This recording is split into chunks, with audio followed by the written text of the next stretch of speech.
मुसलमान ये दावा क्यों करते हैं कि इस्लाम ने दुनिया को इंसाफ दिया? क्यों कहा जाता है कि औरत को असल इज्जत इस्लाम ने दी? आखिर क्या वजह है कि इस्लाम आने के बाद एक बिखरी हुई कौम दुनिया की रहनुमा बन गई?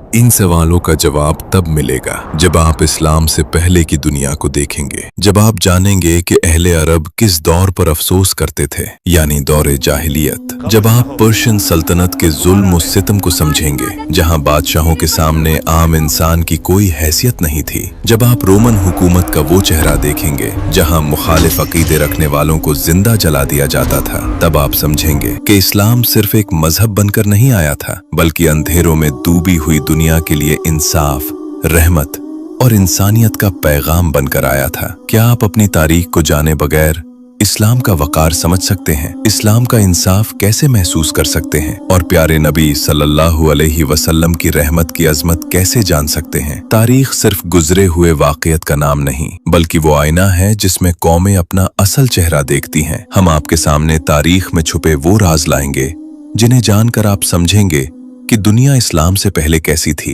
और इस्लाम ने इंसानियत को क्या दिया। आप सीखेंगे तभी तो समझ पाएंगे, और जब समझ पाएंगे तभी यकीन के साथ बोल पाएंगे। मशहूर कहावत है, जो कौम अपनी तारीख को भूल जाती है वो मायूसी के अंधेरों में अपनी सलाहियतें खो देती है।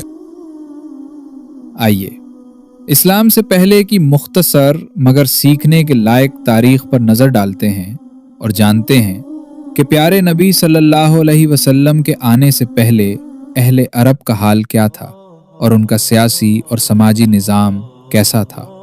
अरब कबाइल को समझने के लिए मुअर्रिखीन आम तौर पर उन्हें 3 हिस्सों में तकसीम करते हैं। पहला हिस्सा है अरबुल बायदा, यानी मिट चुके अरब। ये वो पुरानी कौमें थीं जो इस्लाम से हज़ारों साल पहले अरब की ज़मीन पर आबाद हुईं, ताकतवर बने मगर फिर तारीख में गुम हो गईं। आज उनके नाम तो मिलते हैं, लेकिन उनकी कौमें ख़त्म हो चुकी हैं। अरब के जनूबी इलाकों में यमन और ओमान के दरमियान रेत के पहाड़ों के बीच एक ज़बरदस्त कौम रहती थी।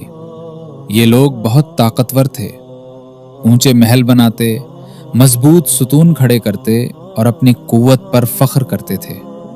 कौम आद, उनका मशहूर शहर इर्म कहलाता था। कौम के सरदार कहा करते थे, हमसे ज्यादा ताकतवर कौन है? फिर अल्लाह ने उनकी तरफ हजरत हूद अलैहिस्सलाम को भेजा। हूद अलैहिस्सलाम ने उन्हें समझाया, एक अल्लाह की इबादत करो, तकब्बुर छोड़ दो। लेकिन कौम ने मजाक उड़ाया और फिर आसमान बदलने लगा।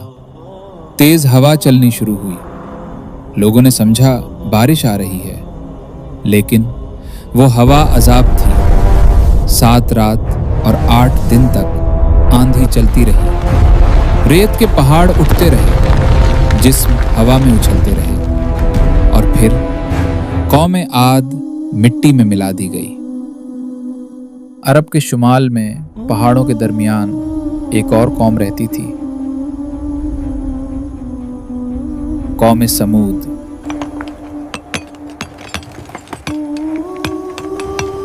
ये भी एक अरब कबीला था जो इस्लाम से पहले सिर्फ अपनी कहानियां छोड़ गया। वो कौमें जो कभी अरब की सबसे ताकतवर कौमें मानी जाती थीं, मगर वक्त और अजाब ने उन्हें इबरत का निशान बना दिया और पूरी की पूरी कौमें तबाह हो गईं। दूसरा हिस्सा है अरबुल आरबा, यानी असल अरब। ये वो अरब थे जिन्हें पुराने मुअर्रिखीन असल अरब कहते हैं। इनका सिलसिला काहतान तक पहुंचता है।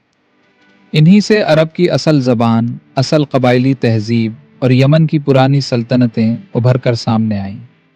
अरबुल आरबा ज़्यादातर अरब के जनूबी इलाकों यानी यमन में आबाद थे। इन्होंने शहर बसाए, बंद बनाए, खेती की और तिजारत को तरक्की दी। उस दौर में यमन अरब का सबसे तरक्की याफ्ता इलाका माना जाता था। यही लोग असल अरब कहलाए जाते थे। शाम, हिंद और अफ्रीका तक उनके काफिले जाते थे। उस वक्त अरब की असल सियासी और तिजारती ताकत यमन ही को माना जाता था, लेकिन फिर वाक़े ने सब कुछ बदल दिया। मारिब का बंद टूट गया, पानी का निज़ाम तबाह हो गया کھیتی برباد ہونے لگی اور پھر قبائل یمن سے ہجرت کرنے لگے۔ کچھ شام چلے گئے، کچھ حجاز اور کچھ یثرب تک پہنچ گئے۔ انہی ہجرت کرنے والے قبائل میں دو نام بہت مشہور ہوئے، اوس اور خزرج۔ یہ بعد میں یثرب یعنی مدینہ میں آباد ہوئے اور صدیوں بعد یہی قبیلے اسلام قبول قریش۔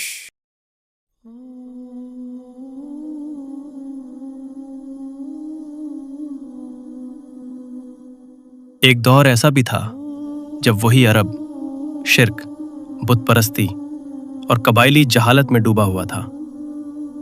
کعبہ، جو حضرت ابراہیم اور حضرت اسماعیل علیہ السلام نے ایک اللہ کی عبادت کے لیے بنایا تھا، اسی کعبہ کے اندر 360 بت رکھ دیے گئے تھے۔ عرب میں بت پرستی کیسے آئی؟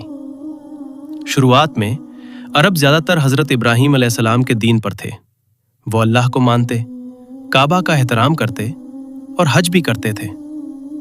لیکن وقت کے ساتھ دین بدلنا شروع ہو گیا، اور اس تبدیلی کا سب سے بڑا نام تھا عمرو بن لوہی۔ یہ خزاع قبیلے کا سردار تھا۔ اس وقت مکہ اور کعبہ کا انتظام اسی قبیلے کے پاس تھا۔ روایت کے مطابق عمرو بن لوہی ایک سفر میں شام گیا۔ وہاں اس نے لوگوں کو بتوں کی عبادت کرتے دیکھا۔ اس نے پوچھا، یہ کیا ہے؟ لوگوں نے کہا، ہم ان کے ذریعے بارش مانگتے ہیں، مدد مانگتے ہیں۔ عمرو بن لوہی اس سے متاثر ہو گیا اور وہاں سے ایک بت لے کر مکہ آ گیا۔ اس بت کا نام تھا ہبل۔ عمرو بن لوہی نے ہبل کو کعبہ کے اندر رکھ دیا۔ لوگ دھیرے دھیرے اس کی عزت کرنے لگے۔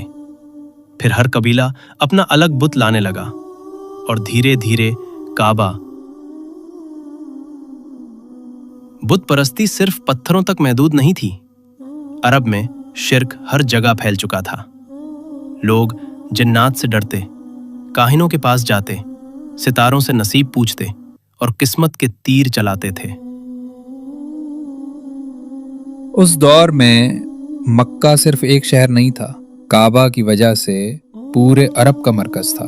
ہر قبیلہ یہاں آتا، حج کرتا، تجارت کرتا اور اپنے بت کعبہ کے آس پاس رکھتا۔ لیکن اس وقت قریش ابھی مکمل طور پر ایک طاقت نہیں بنے تھے۔ وہ مختلف خاندانوں اور قبیلوں میں بکھرے ہوئے تھے۔ نسلیں آگے بڑھتی رہیں۔ فہر کے بعد غالب بن فہر، پھر لؤی بن غالب، پھر کعب بن لؤی، یہ سب قریش کے بزرگ سرداروں میں شمار ہوتے تھے۔ کعب بن لؤی کا عرب میں بہت احترام تھا۔ کہا جاتا ہے کہ وہ لوگوں کو جمع کر کے خطبہ دیتے اور حضرت ابراہیم علیہ السلام کی تعلیمات کا ذکر کرتے۔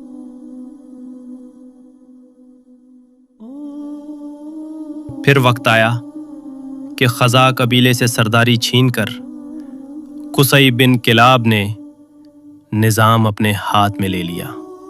اسی وجہ سے قصی کو قریش کا اصل منظم مانا جاتا ہے۔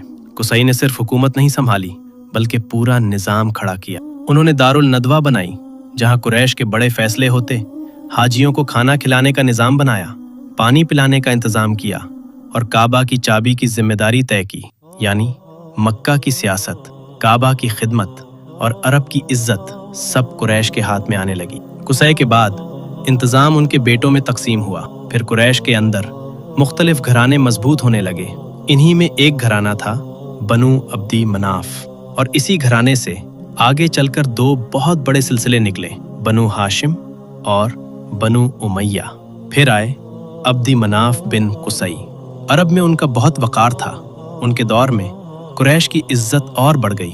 ان کے بیٹے ہاشم، عبد شمس، مطلب، نوفل آگے چل کر قریش کی تاریخ میں بہت اہم ہونے والے تھے۔ پھر ابھر کر سامنے آئے ہاشم بن عبدی مناف۔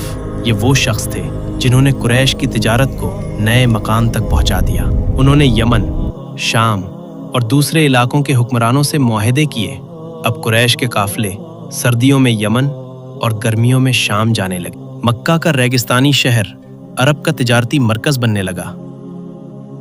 ہاشم کے بعد انتظام سنبھالا مطلب بن عبدی مناف نے، اور یہ پیارے نبی صلی اللہ علیہ وسلم کے دادا کے چچا تھے۔ اسی دور میں ہاشم کے بیٹے شیبہ کو यसरब से मक्का लाया गया। मुत्तलिब जब उन्हें मक्का लेकर आए तो लोगों ने समझा ये उनका गुलाम है, इसीलिए लोग कहने लगे अब्दुल मुत्तलिब यानी मुत्तलिब का बंदा, हालांकि उनका असल नाम शेबा था। फिर वक्त आया अब्दुल मुत्तलिब का।